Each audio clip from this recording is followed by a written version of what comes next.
आनो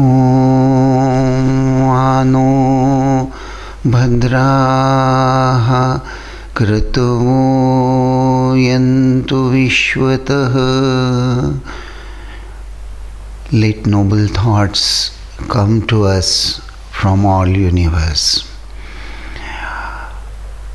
मनुष्य के जीवन में जब सुख ही सुख होता है, बहुत बार उसे जीवन का वास्तविक स्वरूप समझ में नहीं आता। रामचंद्र दत्त जिनकी कहानी हम अध्ययन कर रहे हैं, उनके जीवन में भी एक तरह से यही बात हुई। बचपन में कुछ कठिनाइयों का सामना करते हुए आगे चलकर जब वे एक यशस्वी नागरिक बन गए, संपत्ति आने लगी, समृद्धि आने लगी, घर परिवार सुखी हो गया।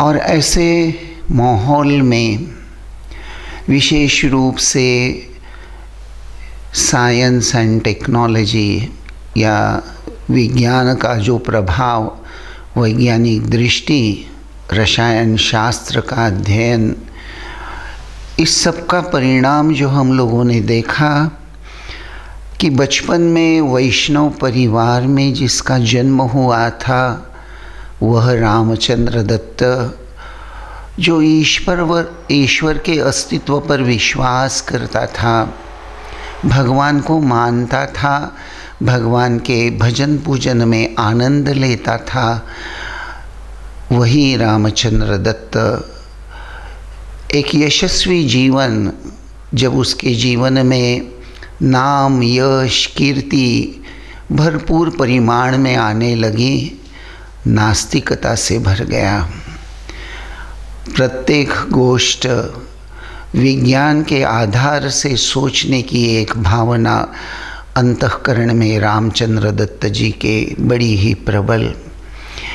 और इसीलिए रामचंद्र दत्त की कहानी आस्तिकता से नास्तिकता, नास्तिकता से फिर से आस्तिकता की ओर, ये नास्तिकता से आस्तिकता में रूपांतरण कैसे हुआ, कल हम लोग देख चुके कि इसका मूल कारण उनका श्री रामकृष्ण देव के संपर्क में आना। वैसे उसके पहले, जैसा मैंने आपको कहा कि जब जीवन में सुख ही सुख होता है, इंसान जब यश प्राप्त करता हुआ आगे बढ़ता जाता है, बहुत बार जीवन की कठोर वास्तवता उससे नज़रअंदाज हो जाती है, वह भूल जाता है। रामचंद्र दत्त के जीवन में भी ऐसी ही एक ज़बरदस्त दुख की घटना हुई। उनकी बेटी का मृत्यु हो गया। अपनी छोटी बेटी का मृत्यु रामचंद्र दत्त सहन नहीं पाए और उनके मन में फिर से एक तरह से आध्यात्मिक विचार मंडराने लगे। बार बार यह बात उनको सताने लगी कि ये सब क्या है, यह सृष्टि की रचना किसने की, ये क्या हो रहा है जीवन में, ईश्वर क्या वास्तव में है, अगर ईश्वर का अस्तित्व है तो क्या ईश्वर को देख सकते हैं। इन आध्यात्मिक प्रश्नों से रामचंद्र दत्त संपूर्ण रूप से ग्रस्त थे। बाहर तो कोई दिखाई नहीं दे रहा था, लेकिन अंतर मन में यह संघर्ष चालू हो गया था। यह आध्यात्मिक स्पृहा उनको दिन रात सताए जा रही थी। और इसी वक्त केशव चंद्र सेन जो ब्राह्मो समाज के नेता, वे विविध लेख लिखा करते थे उस ज़माने में। उन्होंने रामकृष्ण देव के ऊपर एक लेख लिखा जिसके आधार से रामचंद्र दत्त अपने मित्र गोपाल चंद्र मित्र और मनोमोहन मित्र के साथ, मनोमोहन मित्र राम के चचेरे भाई थे, उनके साथ दक्षिणेश्वर में श्री रामकृष्ण देव के पास पहुंच गए। उनके पास पहुंचने के बाद की कहानी तो हम सुन चुके हैं। उसके बाद क्या हुआ, उसके बाद हम देखते हैं धीरे धीरे रामकृष्ण देव के संपर्क में आने के पश्चात ही रामचंद्र दत्त जी के अंतःकरण की आध्यात्मिक स्पृहा दूर हो गई। उनके आध्यात्मिक प्रश्नों का सटीक सुयोग्य उत्तर रामकृष्ण देव के द्वारा उन्हें प्राप्त हुआ। रामचंद्र दत्त के अंतःकरण में ईश्वर को लेकर, आध्यात्मिक जीवन को लेकर एक निश्चयात्मिका बुद्धि, एक सूक्ष्म बुद्धि, एक तीक्ष्ण बुद्धि, एक संवेदनशील बुद्धि, एक विवेक शक्ति का जागरण हो गया। रामचंद्र दत्त की सभी अस्वस्थता दूर हो गई। विविध अनुभव उनको आते गए और उसका परिणाम यह हो गया कि श्री रामकृष्ण यह अवतार हैं, अवतार पुरुष हैं। इसके बारे में अब रामचंद्र दत्त को कोई संदेह नहीं रहा। एक बार एक और गृही शिष्य जिनका नाम गिरीश चंद्र घोष है, उनसे वार्तालाप करते हुए रामचंद्र दत्त गिरीश बाबू से कहने लगे कि गिरीश दादा, जानते हैं आप, मुझे लगता है कि श्री रामकृष्ण देव ये तो प्रेम, भक्ति और ज्ञान की साक्षात मूर्तिमंत ये विग्रह हैं। श्री रामकृष्ण देव के व्यक्तिमत्व में गौरांग, नित्यानंद, अद्वैत, प्रेम, भक्ति और ज्ञान का समन्वय संपूर्ण रूप से जैसे साकार हुआ है। रामकृष्ण देव की सेवा करते हुए रामचंद्र दत्त को बहुत आनंद हुआ करता था और उसका परिणाम रामकृष्ण देव के सानिध्य में सतत रहने का जो परिणाम हुआ, ऐसा कहते हैं कि मनुष्य संचय करने का एक उसका सहज स्वभाव होता है। अपने भविष्य को लेकर सामान्य मनुष्य बड़ा चिंतित होता है। वह धन की संचय करने की भावना हृदय में रखता है। संचय शुरू हो जाता है मानव के मन में, जीवन में, और वास्तव में यह संचय ही कभी कभी आसक्ति के विष के रूप में परिणत हो जाता है। श्री रामकृष्ण देव के सानिध्य में आने के बाद रामचंद्र दत्त के अंतःकरण में यह जो संचय की भावना थी, वैसे वे संपूर्ण रूप से तिरोहित हो गई, दूर हो गई। और राम जो जिनको बहुत गरज है, ज़रूरत है, दुखी है, दरिद्री है, इन सब की सेवा करने का एक अपूर्व आनंद रामचंद्र दत्त लिया करने लगे। यह परिणाम था श्री रामकृष्ण देव के संपर्क में आने का। श्री रामकृष्ण देव जिन्होंने रामचंद्र दत्त के अंतःकरण में जो संशय था वह दूर कर दिया था। स्वामी विवेकानंद भी श्री रामकृष्ण देव का वर्णन करते हुए कहा करते थे, संशय राक्षस नाश महास्त्रम।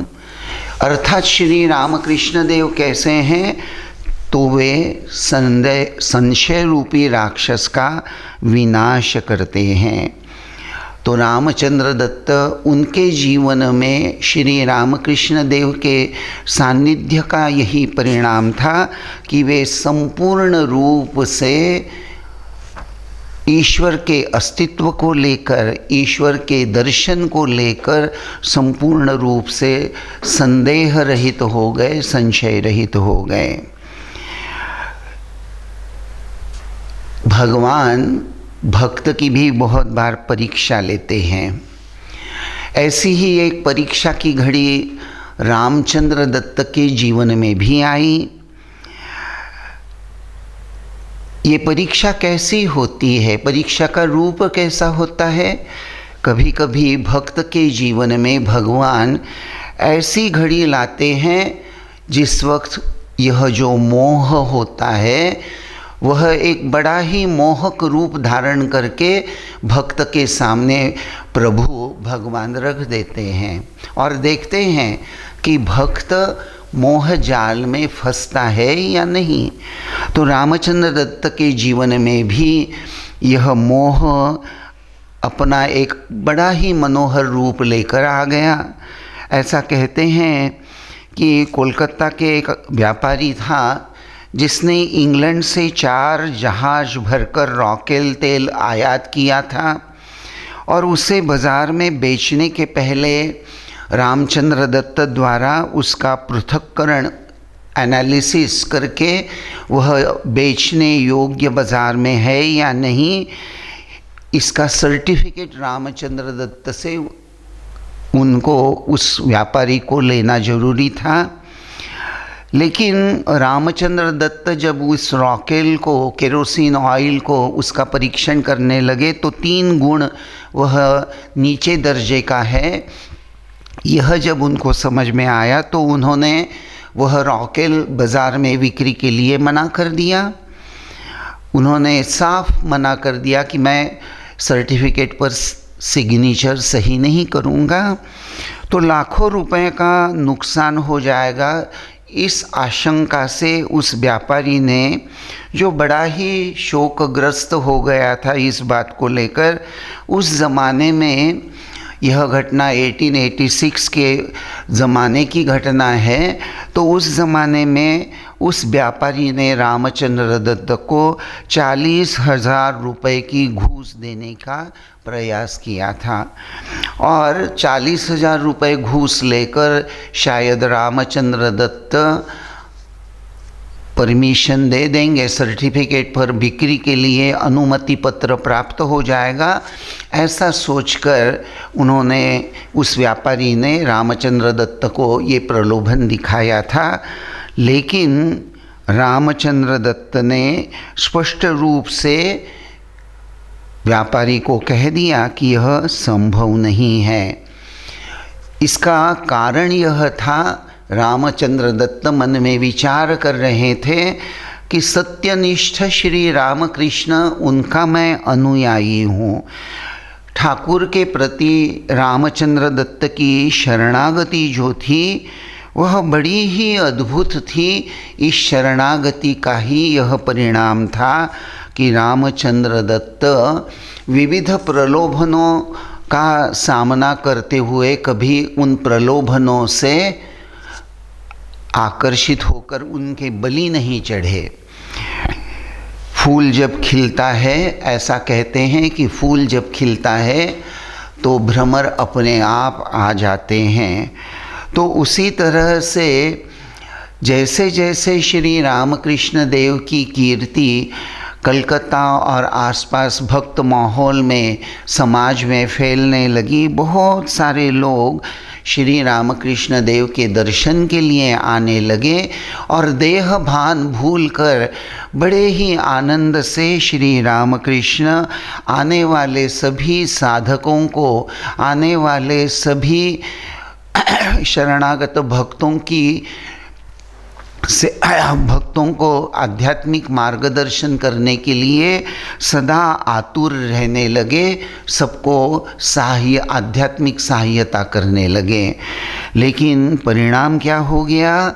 धीरे धीरे श्री रामकृष्ण देव की तबीयत भी ढलती गई, खराब होती गई और ऐसा वर्णन आता है कि एक दिन श्री रामकृष्ण देव ने जगन माता के चरणों में प्रार्थना की कि हे जगन माते, मेरे यहाँ नियमित रूप से आने वाले जो कुछ भक्त हैं, विशेष करके विजय, गिरीश, केदार, रामचंद्र दत्त, महेंद्रनाथ गुप्त, ये सभी भक्त हैं, तो हे जगन माते, तुम इन भक्तों को थोड़ी शक्ति प्रदान करो ताकि समाज के बहुत सारे लोग पहले इनके पास जाएंगे, इनके पास जाकर कुछ आध्यात्मिक मार्गदर्शन प्राप्त करके साधन भजन करके उनकी कुछ उन्नति हो जाएगी और उसके बाद में वे सभी भक्त मेरे पास आएंगे। ऐसी व्यवस्था हे माँ, हे जगदम्बे तू कर दे। ऐसा वर्णन हम रामचंद्र दत्त के चरित्र में पाते हैं। अर्थात यह बात हमें सुस्पष्ट रूप से समझाती है कि जिनको रामचंद्र दत्त अवतार समझते थे और वास्तव में ही जो अवतार थे, जिनका वर्णन स्वामी विवेकानंद जी ने अवतार वरिष्ठ ऐसा किया था, वे अवतार वरिष्ठ रामकृष्ण जगन माता से कहते हैं कि विजय, गिरीश, महेंद्र, रामचंद्र दत्त, इनको शक्ति प्रदान करना। देखिए, इसीलिए रामचंद्र दत्त, इनका जीवन जब हम पढ़ते हैं, अध्ययन करते हैं, तो एक तरफ रामकृष्ण देव की जो शिक्षा प्रणाली थी, जो उपदेश थे, उनका हूबहू without editing, without making any changes, Ramakrishna Dev के उपदेशों में कोई बदलाव, हेर फेर न करते हुए उनको अपने जीवन में पालन करना, यही सच्चा धर्म है। यह भाव रामचंद्र दत्त के हृदय में था। मई 1885 में राम ने श्री रामकृष्ण देव से मुख्य उपदेश जो उनको प्राप्त हुए थे ठाकुर से, उनको लिखना शुरू किया और तत्वसार नाम के एक बंगाली ग्रंथ में वह लिखकर उसका प्रकाशन भी किया। उसके बाद में रामचंद्र दत्त जी ने श्री रामकृष्ण परमहंस देवेर जीवन वृत्तांत नाम का श्री श्री रामकृष्ण देव का पहला चरित्र लिखा। देखिए, श्री श्री रामकृष्ण अवतार वरिष्ठ रामकृष्ण देव का प्रथम चरित्र लिखने का सम्मान किसको प्राप्त हुआ, ऐसा अगर हम इतिहास में थोड़ा सा टटोल कर देखते हैं, खोजते हैं, तो ऐसा प्रमाण प्राप्त होता है कि पहला चरित्र रामचंद्र दत्त जी ने लिखा था। उसके बाद तत्वसार नाम में, इस नाम से, तत्व प्रकाशिका इस नाम से रामकृष्ण देव के उपदेश भी उन्होंने प्रकाशित किए। ठाकुर के उपदेशों का प्रसार होना चाहिए ताकि अगर वे अधिक से अधिक लोगों के पास पहुंचते हैं और उसका प्रभाव निश्चित रूप से लोगों पर आ जाएगा और उससे लोगों का जीवन अध्यात्ममय बन जाएगा। इस भावना से रामचंद्र दत्त जी ने आगे चलकर ठाकुर के उपदेशों को लेकर तत्वमंजरी नाम का एक बंगाली नियतकालीन यानी मैगज़ीन भी प्रकाशन करना शुरू किया। 1885 में 1885 सितंबर श्री रामकृष्ण देव कर्क रोग से जर्जर हो गए और श्यामपुकुर नाम के कलकत्ते का ही जो एक हिस्सा है वहाँ उनको ले जाया गया। उसके बाद में काशीपुर के उद्यान भवन में भी ठाकुर का स्थानांतरण हुआ। तो रामचंद्र दत्त, गिरीश चंद्र घोष, ये सभी गृही भक्त जो थे, उन्होंने श्री रामकृष्ण देव की पूजा सेवा शुश्रूषा का भार, उसकी व्यवस्था का भार, आर्थिक भार उन्होंने बड़े ही आनंद से उठा लिया। गिरीश चंद्र घोष 1 जनवरी 1886 रामकृष्ण देव के चरित्र में 1 जनवरी 1886 यह एक बड़ा अद्भुत दिन माना जाता है। श्री रामकृष्ण देव अद्भुत भावावेश में कल्पतरु हो गए थे, ऐसा रामचंद्र दत्त का दृढ़ विश्वास था और इसी दिन तुम सबको चैतन्य प्राप्त हो, ऐसा आशीर्वाद श्री रामकृष्ण देव ने दिया हुआ था। ठाकुर की सेवा शुश्रूषा करने के लिए रामचंद्र दत्त आर्थिक हाथभार, आर्थिक सहाय्य दिया करते थे। श्री श्री ठाकुर उनको अपनी जीभ जो होती हैं वह साफ करने के लिए एक तरह से हम टंग क्लीनर जिसको कहते हैं आजकल की भाषा में, तो ऐसा टंग क्लीनर जीभ साफ करने के लिए ठाकुर को बहुत ज़रूरी है, ऐसा उनको खबर मिल गई। ठाकुर चाहते हैं कि उनको एक टंग क्लीनर चाहिए। जैसे ही यह खबर रामचंद्र दत्त को मिली, राम ने चांदी का एक टंग क्लीनर बनवा लिया और वो ठाकुर को अर्पण किया। ऑफ कोर्स श्री श्री रामकृष्ण ने चांदी का वह टंग क्लीनर उसको देखा जरूर, और उसको देखकर श्री रामकृष्ण बोल उठे, अरे तुमने ये क्या किया।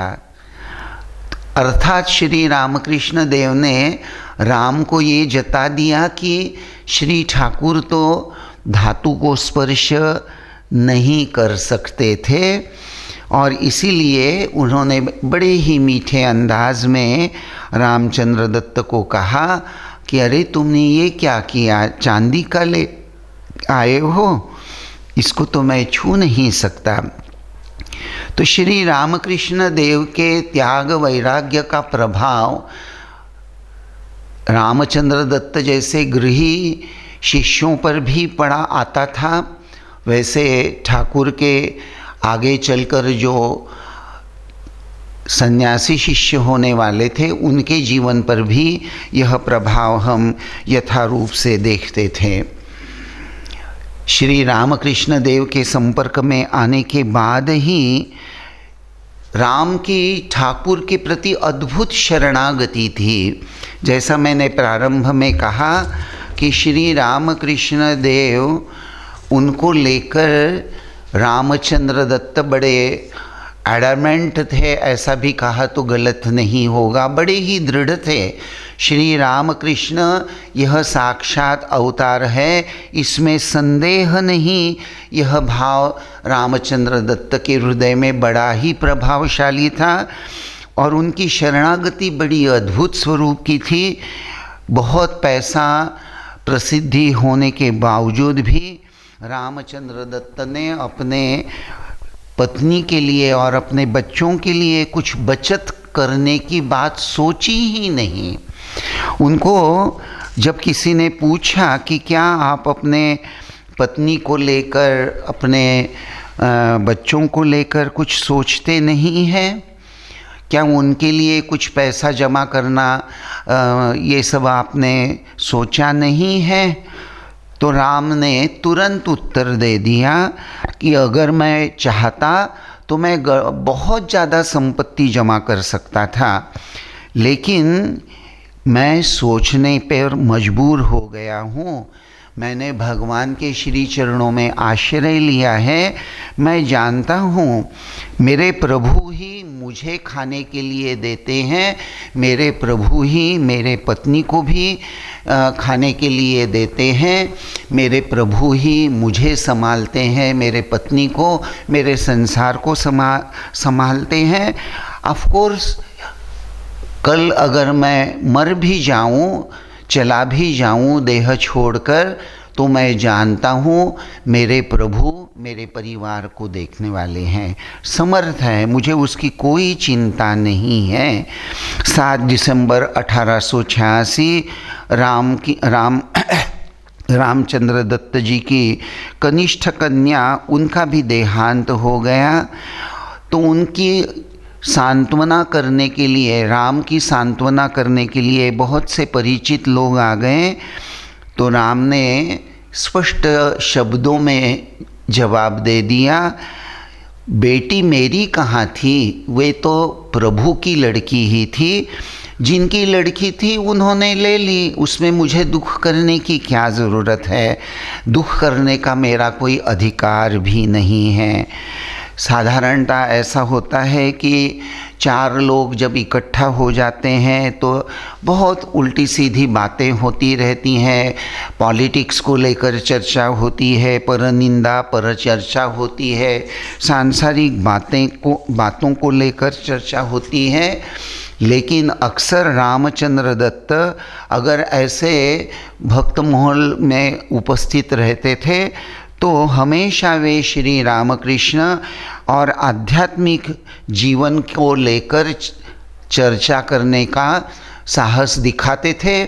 जब कभी लोग सांसारिक बातें, ऐसी वैसी बातें करना शुरू कर देते तो ठीक ठाकुर की बात छेड़कर वह बातों की दिशा का मोड़ आध्यात्मिक तरफ ले आते थे। उनका यह प्रचंड विश्वास था। श्री रामचंद्र दत्त का और एक अवदान अगर हम नहीं याद करते तो गलत हो जाएगा। श्री रामचंद्र देव के आदेश के अनुसार ही जैसे रामचंद्र दत्त ने कांकुर गाछी में एक जगह लेकर रखी थी, श्री रामकृष्ण देव के महासमाधि के बाद में श्री रामकृष्ण देव के जो रेलिक्स थे उन रेलिक्स को लेकर उसकी स्थापना रामचंद्र दत्त के द्वारा ये खरीदा हुआ जो कांकुर गाछी में भूखंड था वहीं ठाकुर के रेलिक्स की स्थापना की गई। क्योंकि जब श्री ठाकुर की महासमाधि हुई तब ठाकुर की रेलिक्स को रखने के लिए ठाकुर के सन्यासी शिष्यों के पास कोई जगह या कोई ऐसा सुरक्षित स्थान नहीं था। तो एक तरह से ठाकुर के जीवन चरित्र को लिखने का, पहला चरित्र लिखने का मान रामचंद्र दत्त को ही जाता है। उसी तरह ठाकुर के रेलिक्स को स्थापन करके उसकी पूजा सेवा का प्रारंभ करने का श्रेय भी रामचंद्र दत्त को ही एक प्रकार से जाता है।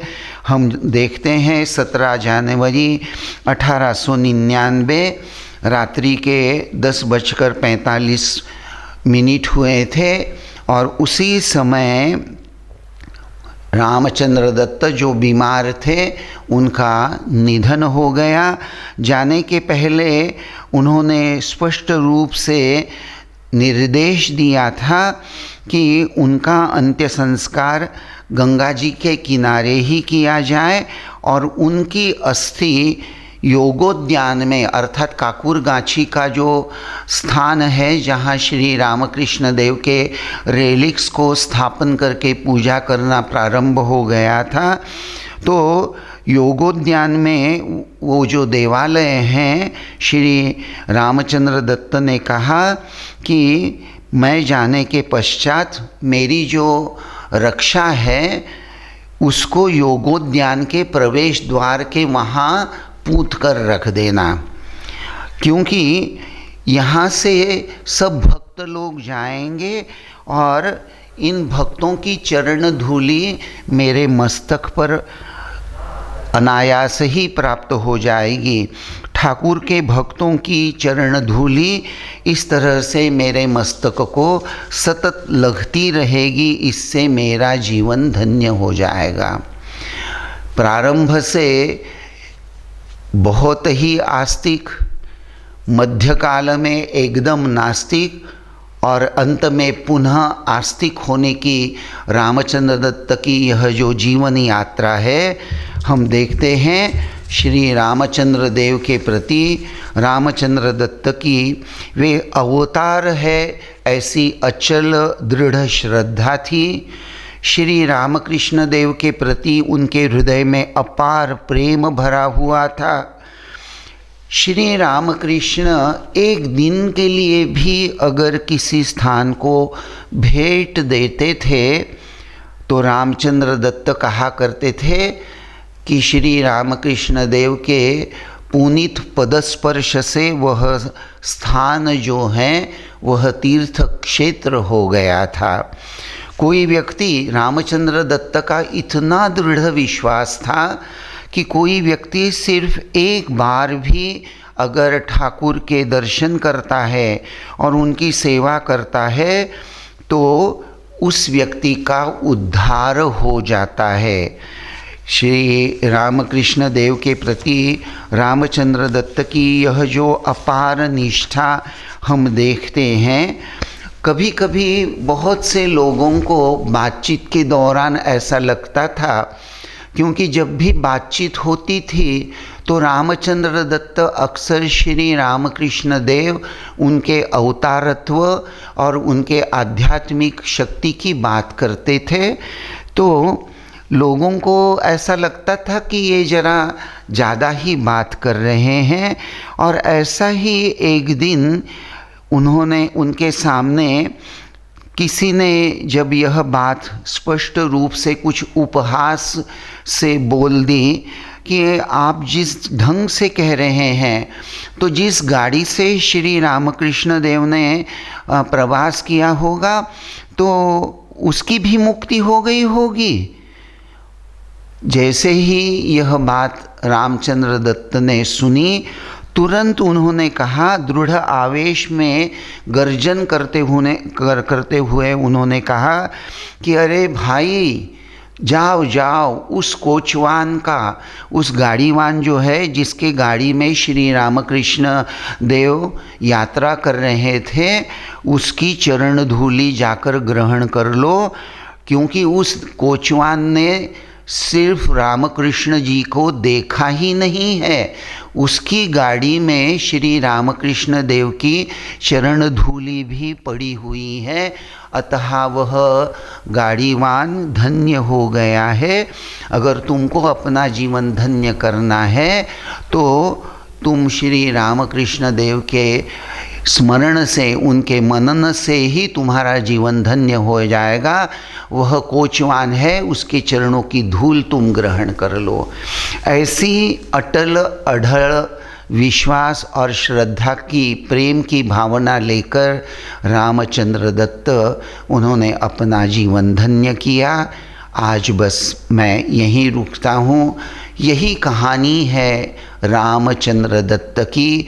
आशा करता हूँ हमारे जीवन में भी जैसे आस्तिक्य से नास्तिक्य की ओर, नास्तिक्य से आस्तिक्य की ओर रामचंद्र जी का प्रवास हुआ था, हमारे जीवन में भी ईश्वर हैं, ईश्वर के दर्शन हो सकते हैं, इस बात को लेकर कभी कोई संदेह जागृत न हो पाए। ओम शांति शांति शांति। हरि ओम तत्सत। श्री राम कृष्णार्पणमस्तु।